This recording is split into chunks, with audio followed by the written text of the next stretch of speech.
Our next presenter is Dr. Teresa Rago from the Department of Endocrinology at the University of Pisa. Thank you, Dr. Rago. Good afternoon, everybody. I would like to thank Roberto to invite me. My talk is the laser ablation in thyroid nodule. Laser is an acronym of light amplification by stimulated emission of radiation. At the difference of normal light, laser light had high directionality, high monochromaticity, high coherence, high power. Laser technology would afford the delivery of high-level energy into a well-delimited area of tissue in a predictable, precise, and controlled way. Laser light causes a destruction of thyroid nodules with increasing the temperature and causing coagulation, vaporization, and cherry. Here the indication for laser ablation in thyroid nodules. You can see a huge nodules that cause compressive symptoms at RS and TC. And you can see at conventional US the kind of nodules that we treated with laser ablation. The nodule is a solid, isoechoic with a well-defined border. The laser was employed in experimental animals, and the hyperthermic method has been used for the palliative treatment of lesions in other organs and then in thyroid lesions. Claudio Pacella first utilized this technique in patients with relapse of thyroid cancer that haven't any results after a common treatment, such as radioiodine chemotherapy and radiotherapy. Laser is before treatment. We can do in all patients a mild sedation, and in the first time a local anesthesia. And after treatment, we treated the patients with corticosteroids. We generally used a single treatment with a pullback. And we inserted into the nodules 1 or 2 fibers, and then into the needles. And the distance are 1 to 1.5 centimeter. The amount of energy delivery per fiber was 600 joule for nodules ranging from 5 to 10 milliliters, or 800 joule in a dose greater than 10 milliliter. The treatment duration was 10 to 20 minutes. Here, this slide reports several studies, randomized and non, performed in particular in Danish people and in Italian.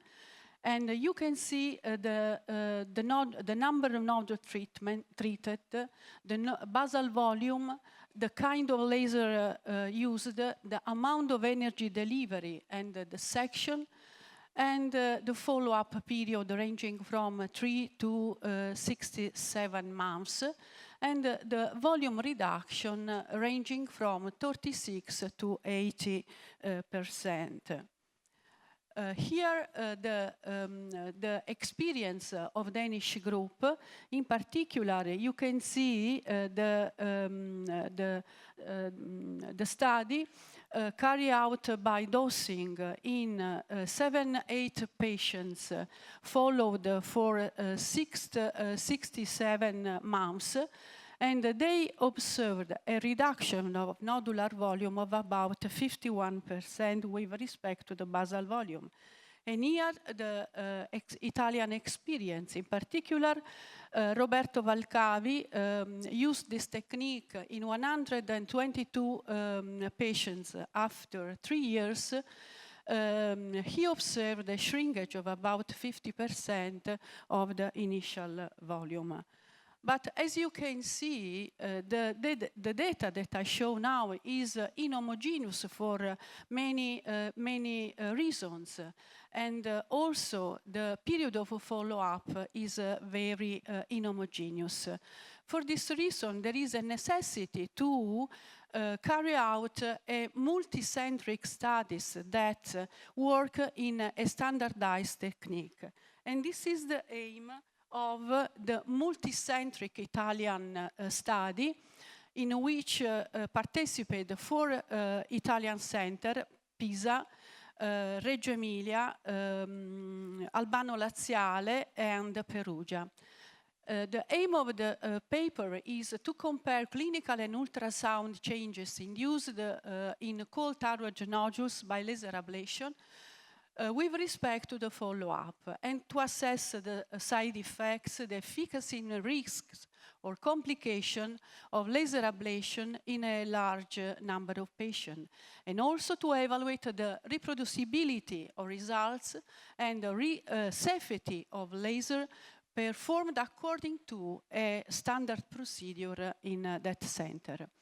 Here you can see the selection criteria.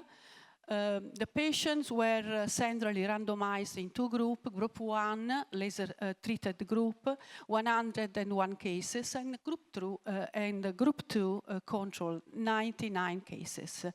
The patients was followed at 6, 12, 24, and 36 months.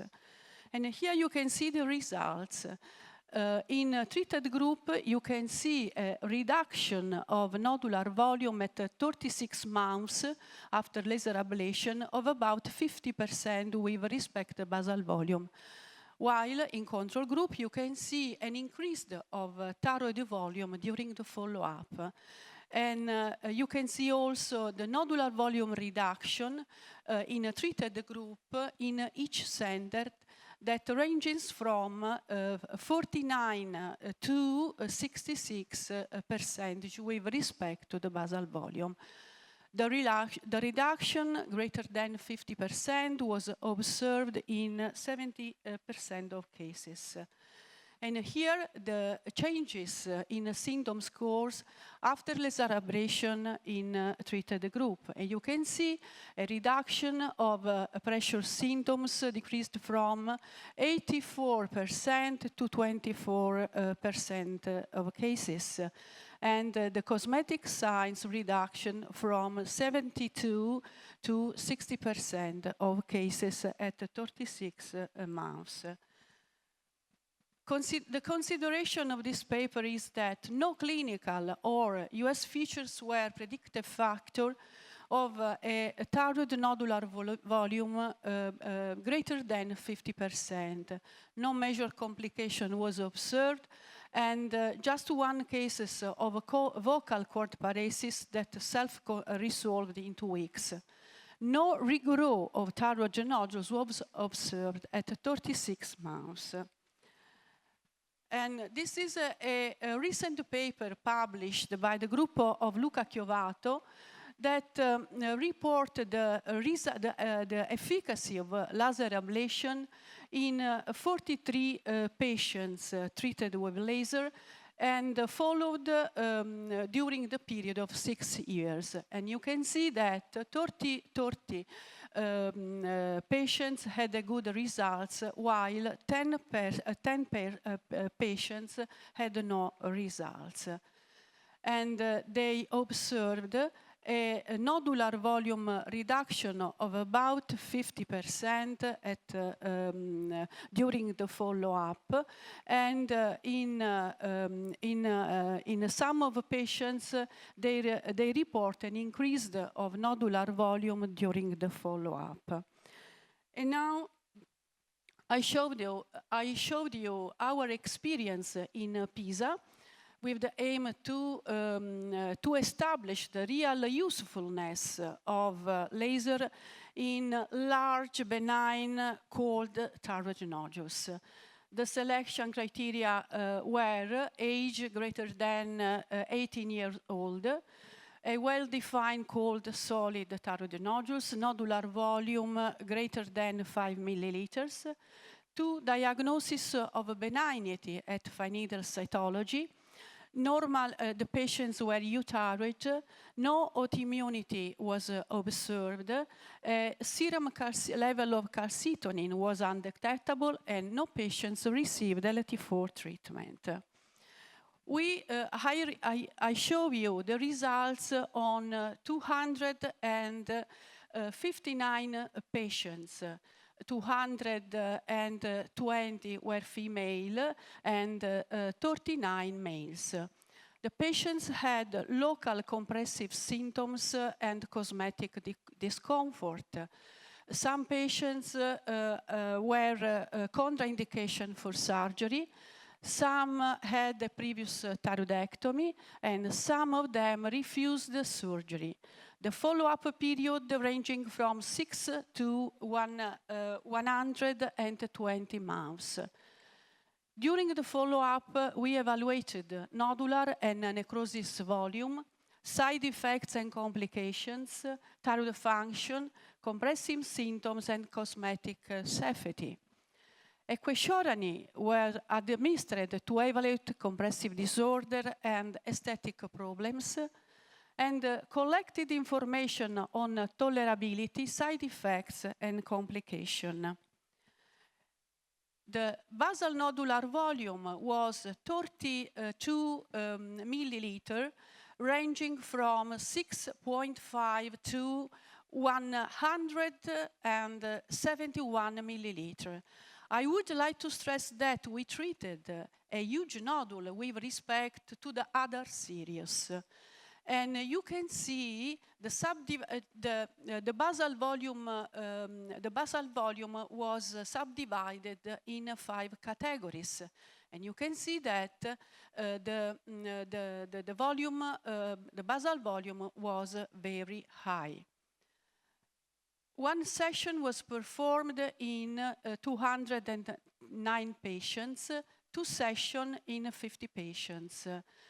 One optical fiber was used in 44 patients and 2 fibers in 215 patients. The amount of energy delivery per fiber was 3,600 joule in nodules less than 13 milliliters and 7,200 joule in those greater than 13 milliliters. And here you can see the nodular volume reduction. A nodular volume reduction less than 10% was observed in 3% of cases. A nodular volume reduction ranging from 10 to 30% was observed in 11%. And a volume reduction greater than 30 milliliters was observed in the majority of patients, 86%. And here you can see the volume changes during the follow-up. You can see a reduction about 50% was observed in 83% of cases, and the reduction of 50% was observed at 6 months that remained stable during the follow-up up to 120 months. And here, the basal volume necrosis correlated with total energy delivery. And you can see that the basal volume necrosis was correlated with the amount of energy delivery. But if we subdivided the amount of energy intertile, we have seen that up to 7,000 joule, we have a plateau effect, in the sense that if we deliver a greater energy, we don't have results. And here, the correlation with laser treatment with clinical parameters. As you can see, the measured results was observed on the basis of basal nodular volume, in sense that nodules less than 25 milliliter had an increase of nodular volume reduction with respect to dose greater than 50 milliliters. No correlation was found between reduction of volume and necrosis area, US features, TSH level, and thyroglobulin level. And here the changes in symptom score after laser. Compressive symptoms decreased from 50 to 5%, and cosmetic discomfort decreased from 80 to 30%. The treatment well tolerated by all the patients, no side effects or complication we found in our patients. And here you can see a clinical case. The nodules before treatment, you can see a conventional US. The nodule is solid with a small anechoic lesion, a well-defined border. You can see the results on elastosonography that shows a high elasticity of the nodules. And you can see the images after a contrast agent. You can see a high level of vascularization. The nodules after treatment, 2 hours after treatment, you can see a conventional US, and you can see the bubble due to the treatment. At 1 hour, 2 hours after treatment, you can see the images obtained with the contrast agent Sovneview that shows the absence of vascular signs. And the same nodules 6 months after laser ablation, you can see the reduction of nodular volume. In the middle, you can see the necrosis series that appears as hypoechoic areas. And the same nodules studied with elastosonography that shows in the treated area a reduction of elasticity. In summary, in our experience, a single treatment of laser ablation induced a 50% decrease in volume in the large cold thyroid nodules. A volume reduction greater than 50% was obtained in 80% of cases, and nodular volume reduction was stable during the follow-up, and volume reduction was followed by a significant decrease of local symptoms and patient's concern. And for this reason, we consider a single treatment that determines a reduction of nodular volume with an improvement of compressive symptoms and cosmetic discomfort without complication. And as reported in the last consensus on thyroid nodules, laser ablation could be considered as an optional treatment in thyroid nodules, in cold thyroid nodules. Thank you. Thank you, Dr. Rago. I'll ask a question. So how do you select nodules at your center for laser ablation versus another modality like thermal ablation, radiofrequency ablation? Okay, I have experience in laser ablation. For these reasons, I treated just with laser. Okay, I haven't experience in thermal ablation. I prefer that this therapeutic treatment.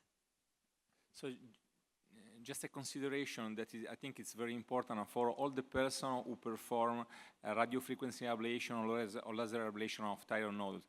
I think it's very important after that you finish the procedure to verify if there is still enhancement inside. And the best way, as you told us, is to evaluate the nodule with ultrasound contrast agent, because in this way you can study much more better the microcirculation, because with color Doppler you cannot detect exactly if there is still enhancement. And I think that this is the best way to conclude the procedure, to be sure that everything is done. And I think that this should be acquired by the guidelines.